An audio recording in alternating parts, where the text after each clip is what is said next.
Right, before I start this video, I'd just like to make one point. The information I'm providing within this video is my understanding of the law from a very crude summary.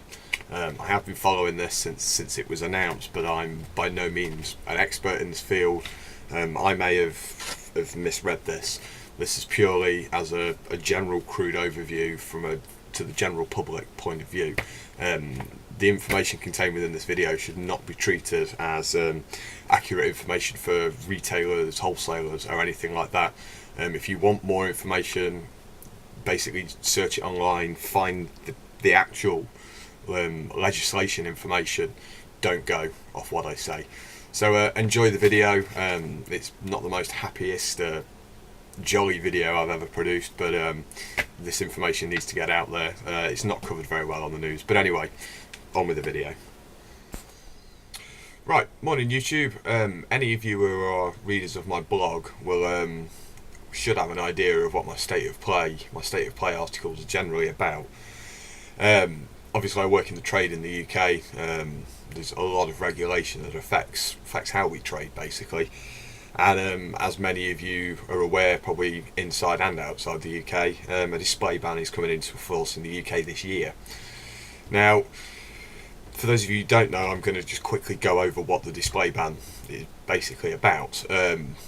Our government seem to think that people start smoking because they see a cigarette packet, and if you hide these cigarette packets out of display, it will stop people from smoking. I don't think there's many people, especially in this area, who couldn't go out and find pot, if not every other form of hard drug, within half an hour, and this stuff's all illegal. So it's going to make absolutely no difference whatsoever. But anyway, this video isn't about my personal opinions on this. This is just to explain to you the legislation as it stands. Yesterday I received this basic guide of basically how the law stands at the moment. This has basically been put together by the Association of Independent Tobacco Specialists, the ITS, the guild or the union of specialist tobacconists in the UK, if you want to call it that sort of thing. So I've had a quick read. Well, I've had a long read through it last night and this morning. So I'm just quickly going to go over the points and how it's going to affect trade in the UK. Now, outlets for selling tobacco are kind of broken up into four categories, if you will. You have large shops, which is anywhere that has a shop floor, so area where the customer can go, doesn't include stock rooms, staff rooms, toilets, anything like that. Anything over 280 square metres, that is defined as a large shop. So all this regulations I'm about to talk to, that comes into effect to them from the 6th of April. Quite a few large supermarkets are already starting to comply with these rules, get the ball rolling. Obviously they have thousands of stores throughout the country, so it's going to be a long process. A small shop, this includes news agents, off licences, petrol stations, anywhere basically that sells tobacco that has a floor area of less than 280 square metres. Again, not including stock rooms, toilets, that kind of stuff. These laws don't come into force until 2015. This also affects sort of smaller specialist tobacconists and things like that. There's also bulk buy stores, which are basically places that only sell things in outers.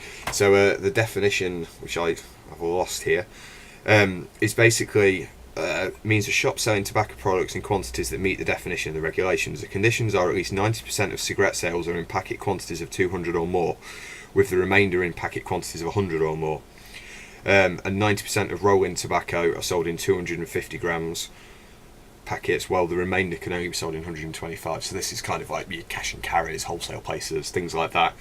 And then you also have your specialist tobacconists. These are basically, there's about 30-40 of us really in the country. And this is basically all your tobacco products, cigarettes and roll-in tobacco sales must make up less than 50% of your overall sales. So that, like I say, applies to 30-40 shops in the UK. And for those of you in Nottingham who are my customers, don't worry, that's us. So basically the displaying of tobacco products. So this is not, most of these things don't cover the bulk buy places and specialist tobacconists. I'll go into those at the end. So for your large and small shops, say includes cigarettes being sold in pubs, in staff canteens, anywhere that sells tobacco, basically. It's a criminal offence to show or tell a person under the age of 18 what tobacco products you sell.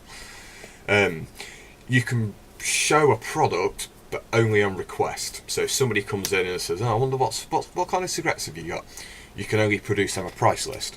If they say, "Do you sell?" I don't have anything to hand really. I should have. Basically, they could go and say, "Do you sell Robert McConnell's Glen Pipe tobacco?" In which case, you can then go, "Sure, this is the tin. You may have a look at it." The only drawback to that is it's only allowed to be displayed in a 1.5 square metre area. Now, it's also an offence for a person under the age of 18 to accidentally see that product while showing it to another person. So I don't know if there's got to be some kind of, people have to build like a compartment on the counter that's got sort of like a sliding lid on the top, so you can put the product in there and you can show it to them like some seedy little item. I don't know. And the only time products are allowed to be seen, I mean, most places are just going to cover their gantries over, use curtains or covers or anything like that. The only time that people can accidentally see a product is when you're stock checking or filling up, but you can't like get halfway through counting your Marlboro Lights on the shelf, turn around to talk to somebody, serve a customer, come back and keep counting. You're there to check stock. That's all you do. As soon as you've finished, you close it. Failure to do that, again, is a breach of the regulations, and we go into the punishment and enforcement again at the end. You're allowed to fill up the gantry. So you can take your outer of cigarettes, your outer of tobacco, you can fill it up, but it has to be immediately closed afterwards. The same applies if you stop to do something else, you have to close that gantry. Obviously for cleaning, maintenance and any sort of like refurbishment of the unit, again, it's inevitable it's going to happen, but you have to do all that you can to minimise what people see. So if that means you have to take all your products off that gantry before it's cleaned, that may be how certain councils enforce this law. Again, I'll go into more of the enforcement at the end. And also, obviously, if an enforcement officer, a member of the officer of the law, or anybody like that comes in, you also have to show your display what's on there. Now, so people know what you've got in your shop, you're allowed to use 3 posters, and there's regulations on jar labels and other forms of signage. Now, an A3 non-picture list can be on show. So basically, you can have a piece of paper that is this big, and you can list all of your products on that to be on display. So if you've got a big cupboard, you can have that on the door with all your tobacco products listed on it. There is, however, requirements on font sizes you're allowed to use. The largest font size you can use is 7mm, and that's font size 30, and it has to be the Helvetica font. And basically, to give you an idea, this is an example of the size of that font. I mean, I know the lighting isn't particularly great, but that's not very big at all. I use that for the signs on my door in the shop. And the bit at the bottom, just to show you, just here, that is font size 14, which is 4mm high. So you've got font size 37mm, font size 14, 4mm. Maximum for A3 posters, maximum for other posters and price lists. Only one of these posters is allowed per gantry or area in your shop that sells tobacco. So that's it. That's all shops are given to list their products on. Now, non-pictorial lists are also allowed to be used. I can't see any mention of the size restrictions to how big the list can be. Basically, on this price list, it has to be headed cigarette price, tobacco product price list at the top. It's not allowed to have any images on it. It's all the font on all these posters has to be in black in Helvetica font. You're allowed to break it down for cigarettes, rolling tobacco, cigars, pipe tobacco and other tobacco products. For cigarettes and rolling tobacco, you're allowed to be told the brand, the variety, so say Marlboro Reds, Marlboro Gold, Marlboro Silver, how many cigarettes are, the pack size, so how many grams, how many cigarettes are in there. I guess also size also comes into this as well, so you can say king size, super kings, filter, those sort of bits of information. Pack size and price. For cigars, you're allowed to include the dimensions, so the length and the ring gauge, also the country of origin. You're not allowed to mention flavour anymore, so there can be nothing to describe the product to you. For pipe tobaccos, you're also allowed to include sort of like what tobaccos go in the mixture and what cut it is. That's it. These basically are not allowed to be left on display, can only be shown on request. You're also allowed to have pictures on these price lists, but the picture can be no bigger than 9 square centimetres, and it can only be a picture of the outer packaging. So if you sell loose tobacco and you're not a specialist tobacconist, you can't even show a picture of what the tobacco looks like. You can only show a picture of the packaging it will be sold in. So that's basically, in a nutshell, how the display ban is going to work. Like I say, specialist and bulk buy stores, the rules are slightly different for those. For bulk buy shops, all tobacco, so I say cash and carries, all tobacco has to be stored in a completely separate area. So the only people allowed to go into there are the tobacco buyers for a shop. So basically, if you're the manager of a shop, or you're the one who goes out to do the tobacco runs, you're the proprietor of a shop, you're allowed into that area.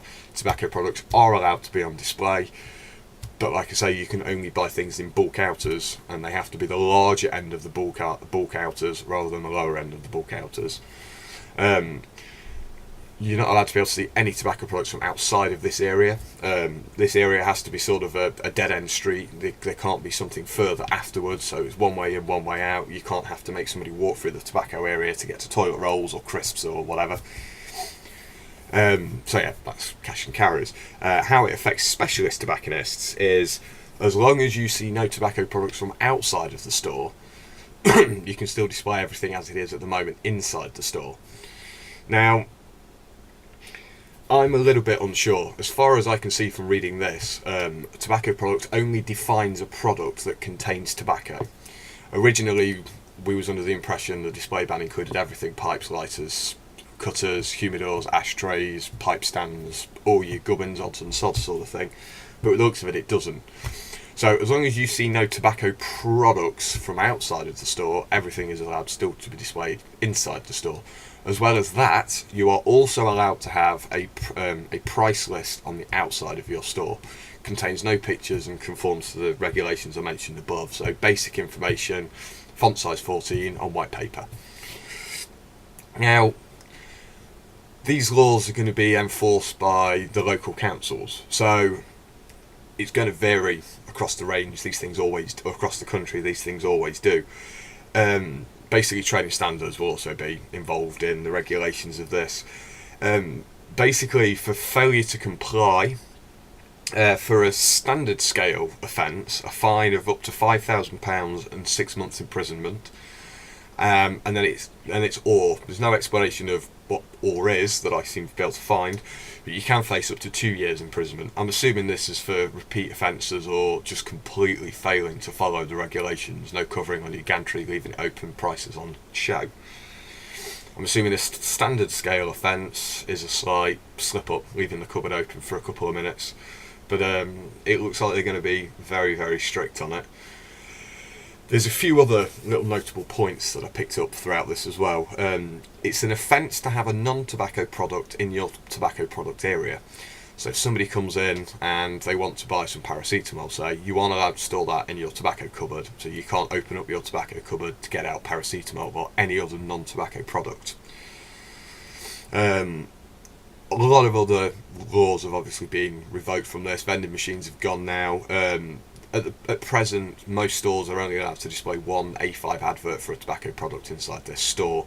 This will be obviously completely and utterly removed, apart from bulk buy and apart from specialist tobacconists, which again, that rule didn't really apply to anyway. You can display as many adverts as you want in a specialist as long as they're connected to your premises, sorry. So, that in a nutshell is the UK display ban as it stands. I got this sent yesterday on the 4th of February. This is dated January 2012. There is other information in here, but I've just briefly gone through it for you guys. There's a load of other stuff that we all need to get ready for. So yeah.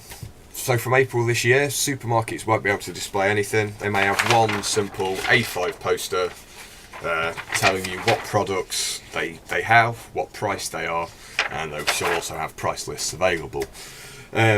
All your smaller shops, your supermarkets, your corner shops, everybody will have to follow these regulations by 2015.